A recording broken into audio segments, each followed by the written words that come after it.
Sapa Indonesia Malam bersama saya Friska Clarissa. TNI Angkatan Laut merespons permintaan pulang bekas personelnya Satria Artakumbara yang kehilangan kewarganegaraan karena ikut berperang menjadi prajurit di Rusia. TNI AL menyebut sudah memecat Satria dan menjatuhi hukuman pidana militer karena desersi. Kepala Dinas Penerangan TNI Angkatan Laut Laksamana Pertama Tunggul bilang, Satria sudah tidak memiliki keterkaitan dengan TNI Angkatan Laut. Mengenai status kewarganegaraan Satria, TNI AL menyerahkannya kepada Kementerian Luar Negeri dan Kementerian Hukum.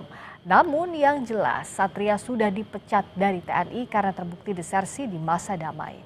Satria juga dijatuhi hukuman penjara 1 tahun. Yang jelas saat ini yang bersangkutan sudah tidak lagi memiliki keterikatan dengan TNI Angkatan Laut. Di sisi lain tentunya TNI Angkatan Laut tetap akan memegang putusan pengadilan militer 2 Romawi 08 Jakarta tanggal 6 April 2023 yang sudah memiliki kekuatan hukum yang tetap, di mana menyatakan Satria Artakumbara terbukti secara sah dan meyakinkan bersalah melakukan tindak pidana yaitu desersi dalam waktu damai, terhitung mulai tanggal 13 Juni 2022 hingga saat ini. Yang bersangkutan dijatuhi hukuman penjara selama 1 tahun, disertai tambahan hukuman berupa pemecatan dari dinas militer.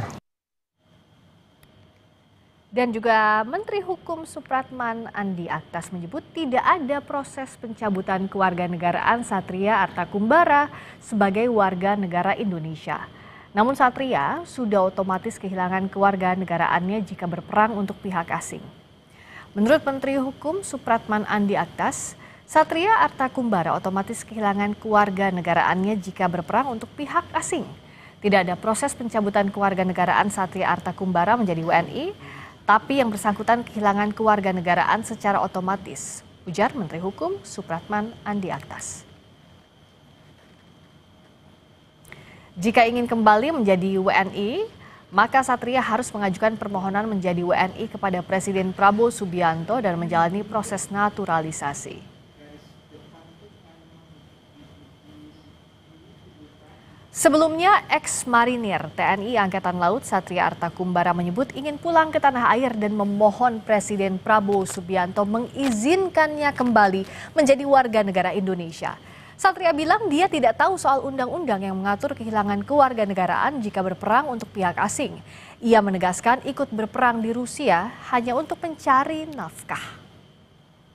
Bapak Presiden Republik Indonesia Bapak Prabowo Subianto, yang terhormat Bapak Wakil Presiden Republik Indonesia Bapak Gibran Rakabuming, dan Bapak Menteri Luar Negeri Bapak Sugiono.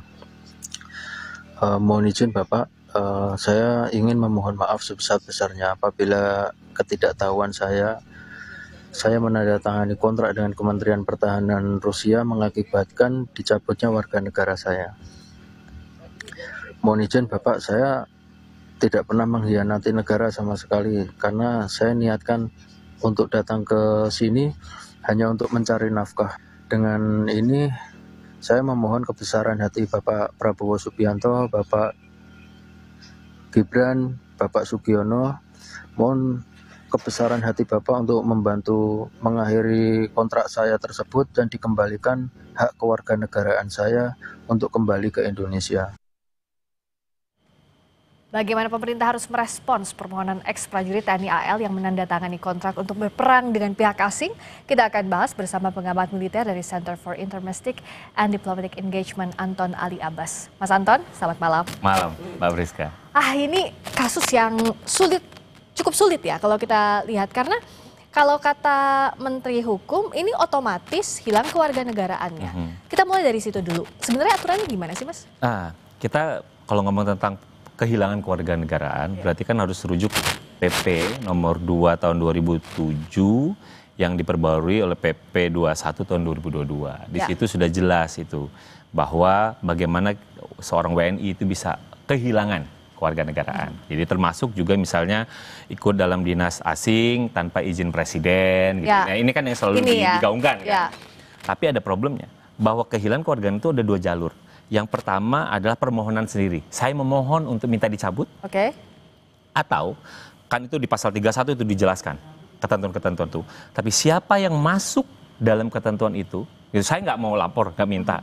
Terus Mbak Friska tahu, Mbak Friska ngadu kepada Pak Menteri, Ya. gitu nanti secara tertulis.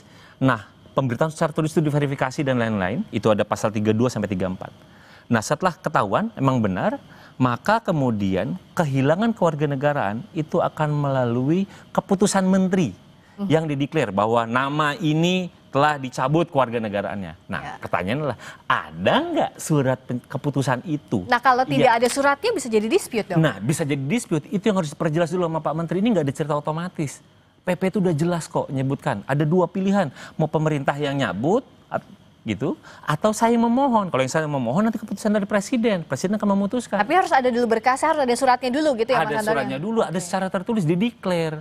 Ada nggak dideklar? Ini nggak ngomong tentang otomatis.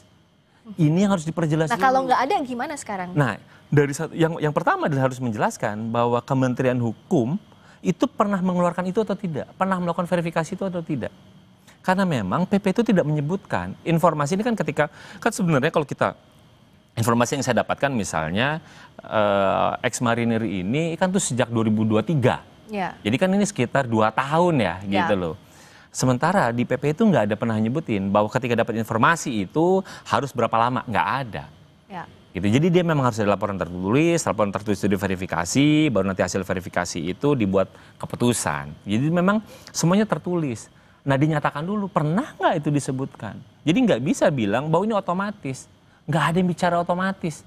Karena kan di datanya, kan itu kita ngomong tentang data yang dihapus. Itu nggak bisa bilang otomatis menurut siapa?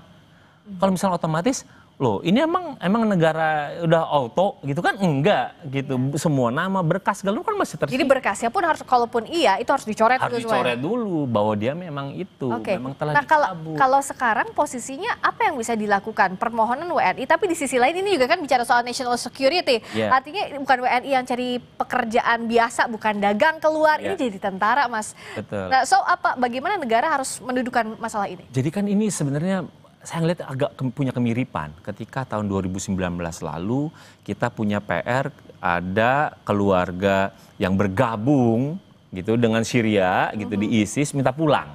Kan ceritanya sebenarnya mirip. Ya. Gitu waktu itu adalah cerita tentang ISIS, kali ini ketika Rusia Ukraina ada yang ikut perang. Ya. Gitu dan ini menjadi concern gitu ya di global gitu. Dan ini bilangnya adalah negara kemudian ada dilema. Ya. Di satu sisi yang namanya stateless harus dihindari. Betul. Gitu ya.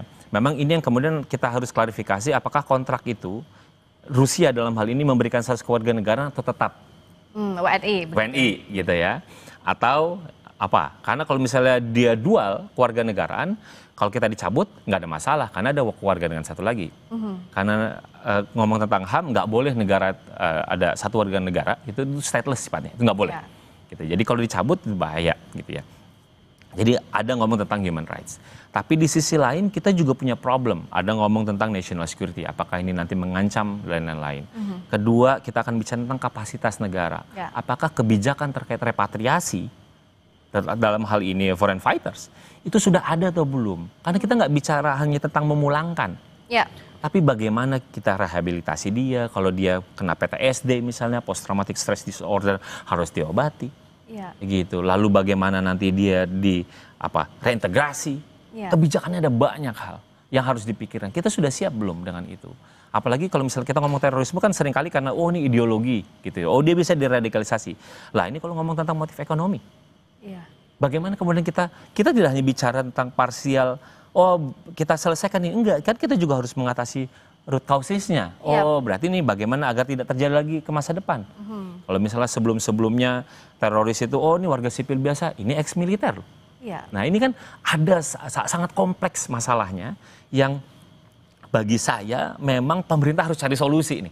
Tapi bagi saya ini adalah momentum sebenarnya untuk kemudian pemerintah secara serius dan tidak bisa lagi disembunyikan. Sehingga ke depan pemerintah tidak lagi dipojokkan. Ayo pulangin. Enggak. Kami sudah pernah mendeklar barang siapa yang pernah A, B, C, dan E, itu ketika kami dapat informasi dalam waktu 14 hari kami akan mengeluarkan dan itu gitu. Nah itu disebutkan gitu. Jadi ini untuk memperjelas gitu ya. Jadi sehingga kemudian pemerintah siapapun nanti akan kelak memerintah negara ini itu tidak lagi disalahkan. Ayo pulangkan. Kan sudah jelas ketentuan saya. Aturannya udah jelas. Jelas. Nah tapi what if begini, bagaimana jika pemerintah sekarang ya udah lepas tangan aja deh. Iya. Toh kalau tadi misalnya persepsinya dari Menkum bahwa itu kan udah otomatis bukan warga negara. Artinya secara HAM akan jadi ada gesekan juga, Mas Yes, Anton. betul. Nah, bagaimana solusinya kalau begini? Pemerintah lepas tangan, siapa yang bisa menengahi atau siapa yang bisa kasih solusi? Nggak ada yang bisa kasih solusi. Karena cuma pemerintah doang. Coba jawabannya pada pemerintah. Kan memang ini harus hitungannya cermat. Dan ketika kita bicara tentang repatriasi ini memang harus case by case. Iya. Itu harus dihitung gitu ya. Bukan ngomong tentang cost benefit, tapi bagaimana kita mencari titik temu antara jangan sampai ini menyebabkan orang menjadi stateless gitu ya. Karena ini juga di sisi lain kan ada tanggung jawab ya, tanggung jawab negara untuk melindungi segenap dan seluruh tempat dari Indonesia. Ini pembukaan Undang-Undang 45 nih. Iya, gitu konstitusi loh. itu yang bilang. Konstitusi itu nomor 1 loh, gitu loh. Jadi memang mencari titik temunya nggak mudah. Tapi bagi saya, karena ada kebijakan runtutannya tadi yang saya bilang, ini ada sangat kompleks. Nggak cuma ngulangin doang. Ngulangin doang gitu loh. Tapi bagaimana kita mencegah agar tidak terulang kembali dan lain-lain. Ya. Gitu. Dan itu nggak mudah, iya. Tapi memang harus dipikirkan dari sekarang. Nggak bisa sekarang, oh udah negara biarin aja ini. Nggak bisa kayak gitu. Ya. Kalau misalnya negara angkat tangan, apa risikonya? Apa bahayanya? Bisa jadi kan kayak begini, cuma satu orang ini. Cuma begitu, ada anggapan seperti itu. Nggak bisa dong negara mikir kayak begitu. Tadi saya bilang, kan ini kita harus buat perjelas dulu status kewarganegaraannya. Ya. Kumham, dalam Kementerian Hukum pernah nggak declare itu? Kalau belum pernah kan artinya memang secara mandat konstitusi negara kan harus melindungi segenap dan seluruh tumpah darah Indonesia, itu amanat konstitusi. Masih tanggung jawabnya negara. Masih tanggung artinya. jawabnya negara, itu statusnya WNI. Iya. Tapi kan kita punya kompleks, itu yang tadi saya bilang, nggak bisa sesederhana bahwa ini otomatis kita nggak bisa sederhana itu. Oke, tapi kalau buat jadi pelajaran harusnya kalaupun menerima kembali beserta risikonya, Yes. apa yang harus diantisipasi pemerintah soal risikonya kalau dia pulang dan diterima? Ada risikonya, iya risikonya tadi ya kan ini potensi national security. Jangan-jangan karena dia kan tadi kalau yang teroris, oh ini sipil biasa. Ini mantan militer direkrut jadi militer pula di situ. Militer sana untuk berperang negara lain. Ya. Ini dia kirim balik, jangan-jangan dia intel yang ditanam lagi. Misalnya kan itu, atau misalnya ada beberapa case yang dia PTSD, kemudian dia tidak stabil, bisa membahayakan dan lain-lain. Ya. Jadi itu yang memang harus dihitung bagaimana risikonya, bagaimana itu nanti mencari titik temu. Ini ngomong tentang HAM-nya, ada ngomong tentang keamanan nasional, ada ngomong tentang sosialnya dan lain. Ini sangat kompleks. Jadi tidak bisa hanya sekedar diselesaikan, oh ini otomatis hilang bukan urusan, nggak bisa kayak gitu. Iya. Kenapa? Ini harus jadi pelajaran penting, ini harus jadi warning. Ke depan, hari ini yang ikut perangnya sama Rusia, jangan-jangan ada yang ikut perang sama Ukraina. Mana tahu kita juga. nggak tahu. Gitu. So bisa jadi ini bukan satu-satunya kasus. Jangan-jangan bukan cuma ini kebetulan yang muncul.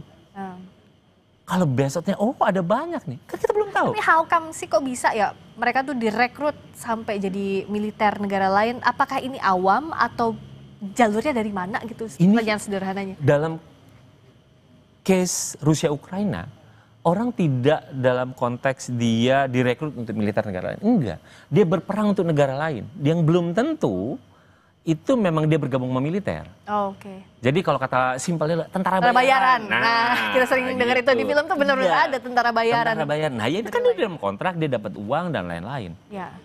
Nah, itu yang tadi kontraknya bicara diberikan nggak status kewarganegaraan Rusia atau itu tidak ada bicaraan, cuma pembayaran. Artinya, ya memang tidak ada yang salah dengan itu. Oke. So, what's the best way dari pemerintah? Apa yang paling bijak lah gitu dari pemerintah yang harus diambil sekarang kalau dari Mas Anton nih? Kalau saya melihatnya memang case ini harus diperdalam. Jadi tidak bisa sesederhana bahwa ini otomatis lah, enggak. Ini harus dipelajari. Kenapa? Karena ini juga kan menunjukkan bahwa ada celah dari PP terkait kehilangan kewarganegaraan itu yang memang harus diperbaiki. Kalau PP kan domainnya pemerintah, ini domain eksekutif, gitu. Jadi ada celah nih, gitu yang ternyata ini bolong, gitu. Yang ini kemudian jadi ruang debatable. Selesaikan ini, sembari kemudian dilihat nih, ada potensi risiko dan lain-lain. Boleh nggak? Boleh-boleh aja. Tapi pemerintah harus menghitung apa dan bagaimana. Jadi dia harus detail. Memang ini jatuhnya nanti, ini paket komprehensif ketika kita bicara tentang repatriasi. Tidak bicara hanya sekedar kita mulangin orang. Enggak. Karena ada turunannya yang banyak. Bukan HAM mulangin orang karena dia menghindari dia stateless, tapi juga risiko ada negara risikonya. harus dihitung. Nah itu jadi memang harus dihitung secara lengkap. Idealnya gitu ya, memang kalau misalnya dia tidak diberi kewarganegaraan, jangan sampai itu stateless. Tapi jangan pula kita kemudian mengorbankan kepentingan nasional dan lain-lain. Nah, ini titik temunya tadi saya bilang, ini titik temunya harus di mana? Jadi kalau mau jadi pelajaran ya sekalian beresin ini Sekalian masalahnya. beresin gitu loh. Jadi kita perbaiki. Kenapa? Jangan-jangan kita bukan cuma satu orang nih gitu kita bicara. Gitu. Jadi ini jadi trigger. Gitu. Jadi trigger untuk kita kemudian memperbaiki dan tidak lagi merahasiakan. Jangan ini rahasia. No, ini jangan rahasia. Jadi kita bisa ngedeclare. Kalau ada apa-apa kan kita udah ini jadi biar jadi contoh juga kalau kenapa-napa nih jangan sampai ikut kasus ini gitu misalnya. Gitu. Jadi ketidaktahuan itu bukan berarti ini salah pernah. Ya enggak, kan kita sudah pernah ngumumin. Anda sudah pernah ngasih tahu di mana sih kehilangan itu? Selain dari PP, nah gitu. Kan di PP kan juga nggak ada ketentuan bahwa harus berapa hari, nggak ada. Ya udah kita buat rigid misalnya. Informasi ini akan diolah dalam waktu berapa gitu. Nah, itu. Oke. Kita tunggu langkah pemerintah apa dan harus tegas. Terima kasih banyak Mas Anton, selamat malam. Terima kasih sudah hadir sama Indonesia Malam. Berikutnya saudara, kami akan kembali dengan sorotan lainnya. Presiden ke-7 Joko Widodo akhirnya menjalani pemeriksaan